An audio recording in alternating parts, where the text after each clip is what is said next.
Name and address for the record in 3 minutes, John. John Thomas, 1621 Chadwick Drive. I'm here tonight to speak specifically and generally about the area which includes in concept form, so they say, the quote-unquote intergenerational village. And I'm asking with this statement for this council and the city to try to establish a partnership including Kent State University and other necessary partners to establish a land conservatorship in the area which would include the proposed intergenerational village, but that would only be part of the area. I ask you to at least begin discussions with the university because, as I have said in previous meetings, and especially to this council on November 17th, this body is the only body that I can appeal to in a public forum to begin to throw ideas out, to be considered, other than to develop this land or to develop the land to the extent that the university has been discussing and currently has 3 entities working on proposals. And anytime I think about what might go on, that 50-year-old song from Joni Mitchell always hums in my head. A part of the lyrics are, "Hey, farmer, farmer, put up a parking lot." And it still rings true today, 50 years later. Thank you for your attention. Thank you. Next. Eric Nichols. Name and address for the record, and we'll give you 3 minutes. Okay. Eric Nichols, 1560 Chadwick Drive. I'm just up here today. We distributed printouts of the results from the survey that we sent to all of our neighbors. We did this after the last council meeting to gather broader feedback. We know who responded and who has been at some of these meetings, and the survey is certainly not encapsulating of everybody's opinion. There's folks that have been at these meetings that their concerns are not recorded on here. But you can see from those results that overwhelmingly everybody is very concerned about a lot of these issues, in particular around the environment, fitting for the Tree City. But we just want to make sure that you guys are aware that we have concerns about this project, should it go forward or not, and also that we will be forming a community group. We'll be working with Robin to get that off the ground to sort of open the door for broader communication for matters that directly affect all of us. So thank you for your time and attention to this matter. Thank you. Thank you. Bertha? Wendy Youzik. Name and address for the record, and we'll give you 3 minutes. Thank you, sir. My name is Wendy Youzik, P.O. Box 365, Kent, Ohio. I'm here to represent the concerned neighbors of KSU. According to the survey that we commissioned that Eric mentioned this month, 66% of the respondents are current and past professors, employees, and students of KSU, which tells me that we are clearly the original intergenerational village. At Monday night's meeting, a timeline was presented that showed community involvement in their project, but we have no idea of how or when this community survey was conducted and who was included.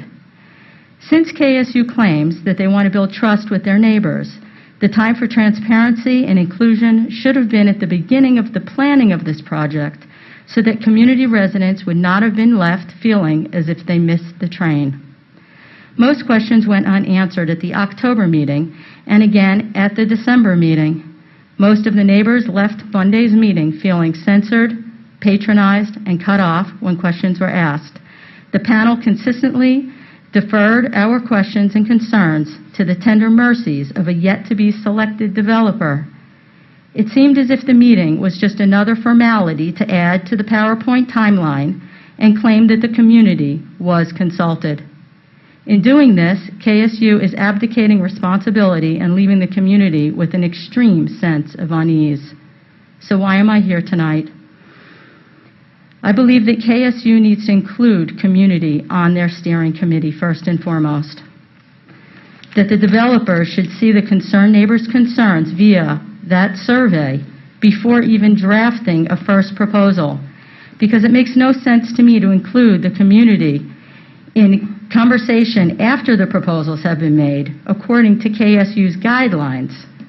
94% of the respondents stated that they were concerned about environmental issues. 82% stated that they were extremely concerned about these issues. The guidelines, or the examples presented in the PowerPoints shown by KSU, showed inconsistencies on their maps. In one example, it stated to keep the existing tree canopy, the little yellow tag that you could see on their map. And then on the other map, it showed developed buildings and roads intersecting the same exact area. It intersects the important and unique forested land, clearly disrupting the tree canopy that they were claiming to preserve. KSU should stand by their mission to be positive for the natural environment.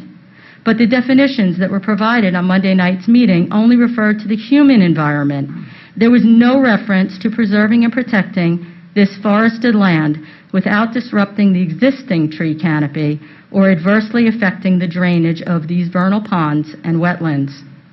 If the concerns of the original intergenerational village, us, are not addressed in a responsible fashion, I ask, how do we suppose that the next intergenerational village's concerns will be considered? Thank you. Thank you. Further, Amy?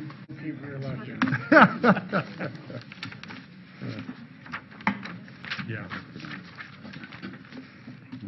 All right, is there any council comments, Ms. Schaefer-Bitch?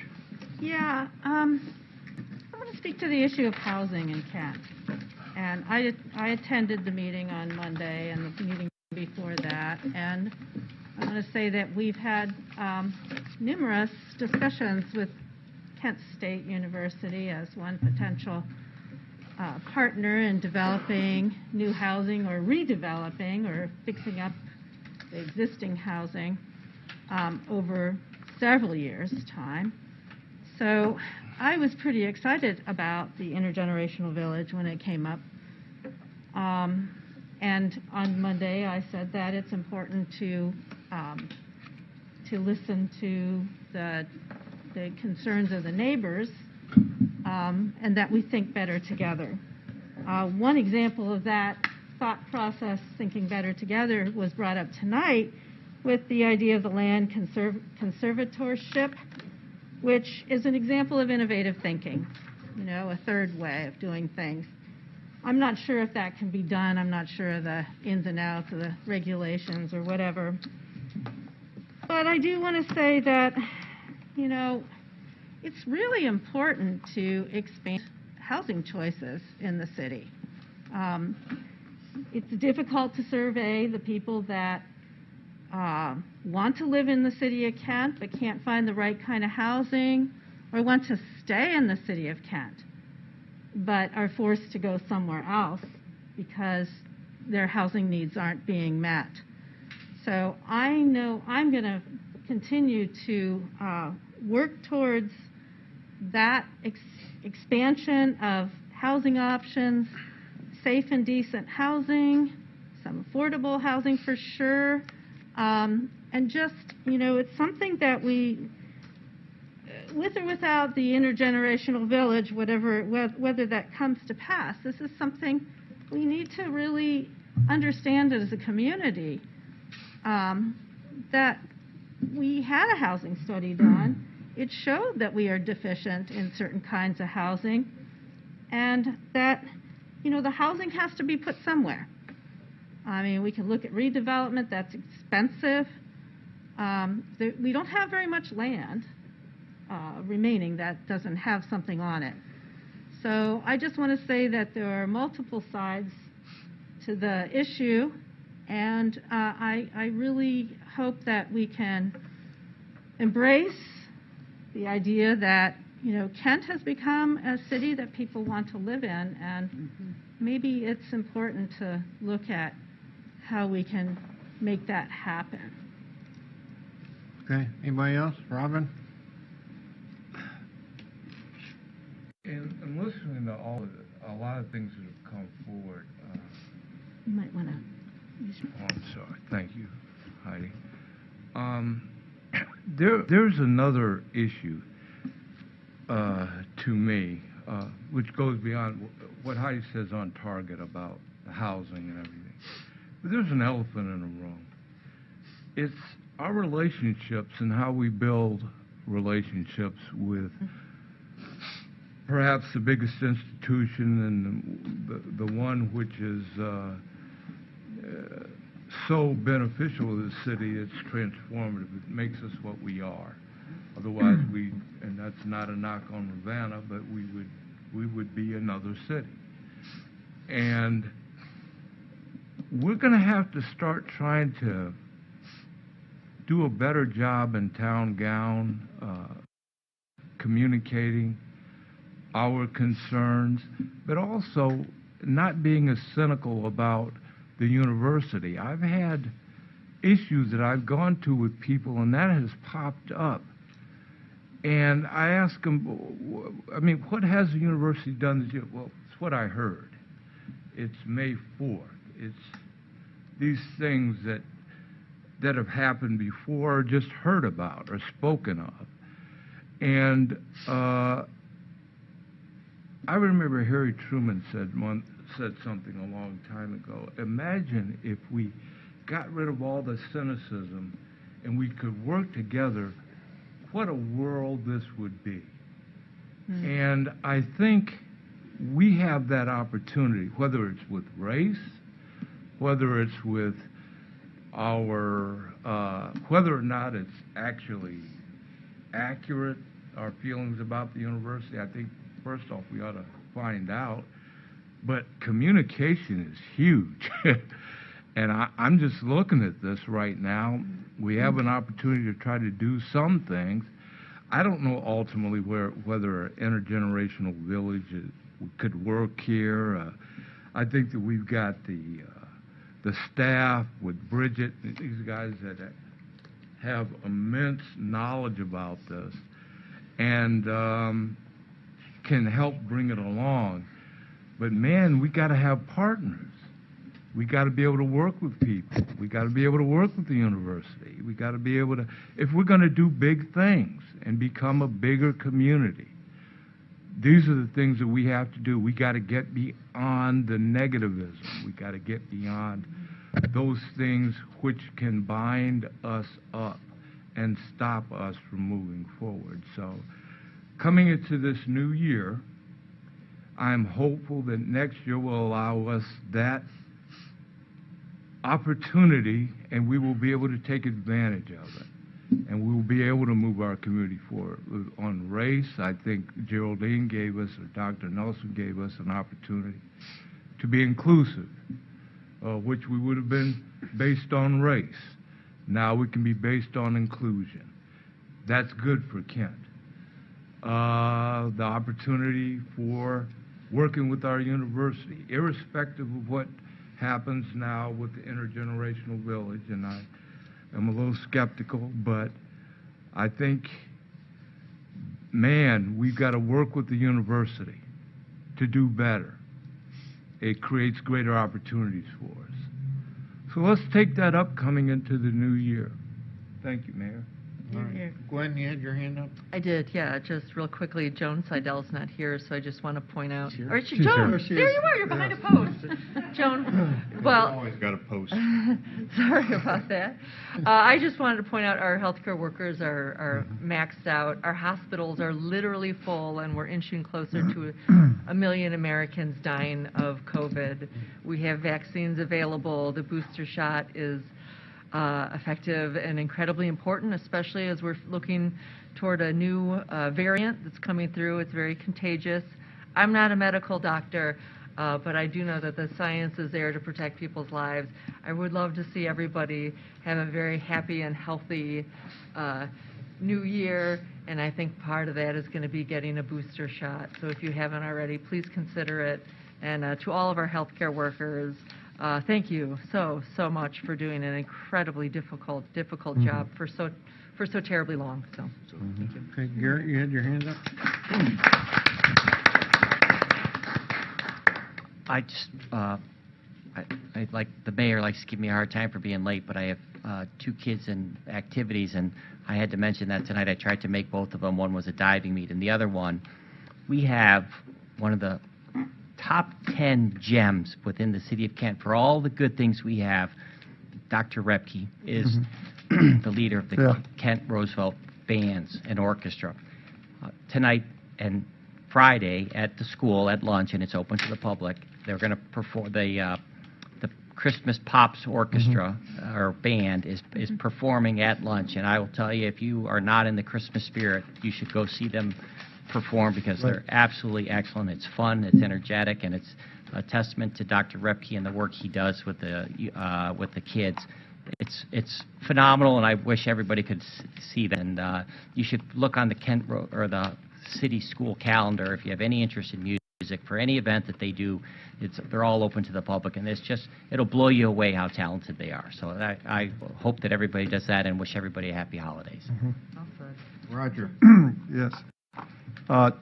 You're welcome, Garrett. I got the village to hire Dr. Repke, so I'm glad that worked out.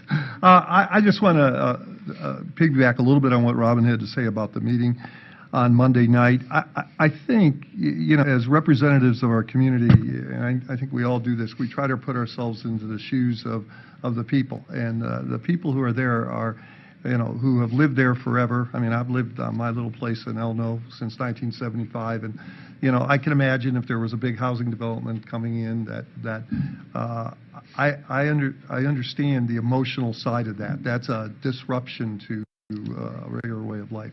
But I also want to say that in all the years I've interacted with Kent State University, I think this was the most I've ever walked out of a meeting feeling like they were as transparent as possible. I felt that they gave what they said is what they meant, and what they meant is what they said. And I think that what Robin said about trying to interact in an effective way, it gets very frustrating for me. One gentleman talked about how many degrees that he and his family had from Kent State, and I would have to say, echo it, I'm in the same boat. I can't imagine the negative issues about the institution that comes from people who have graduated from there, who have worked there, who have retired from there. I can't quite understand that emotional side of it.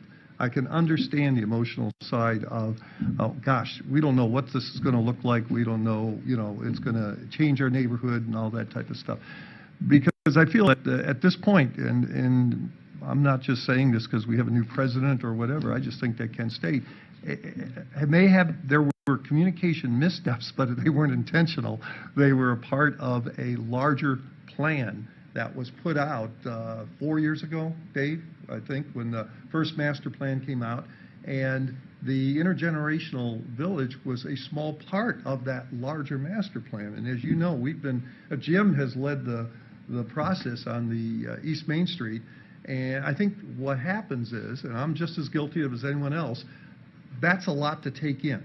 And I just don't think the community took the whole thing and was able to really, they saw a parking deck, they saw East Main Street, they saw, a variety of different other things, and in an intergenerational village that no one even knew what that meant. And I think that's where the struggle comes from. It's an emotional kind of reaction. But in fairness to Kent State, I thought they did a nice job of acknowledging that there were missteps in terms of the process. And I don't believe the train has left the station. I don't believe that any decisions have been made, and I say that in total confidence.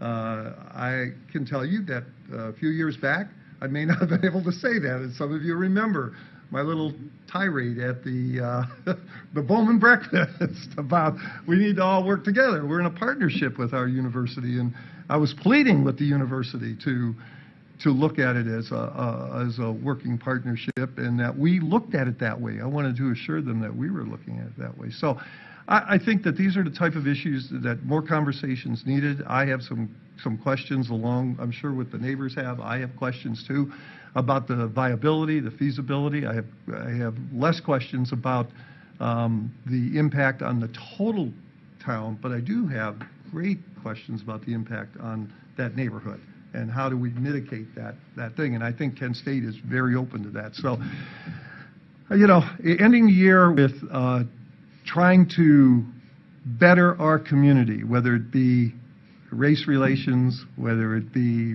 our relationships with Kent State University, whether it be the relationships that we have with the people in our lives, and in trying to balance all that in the middle of a pandemic where we're all stressed out. I think we're in a good place. I think that having conversations, having difficult conversations in a caring way is what we need to do in this pandemic-driven world. So everyone have a great holiday. Those of you who celebrate, Merry Christmas. Make sure you have a Happy New Year, and try to stay safe. Wear your mask. Don't be like me here. Anybody else?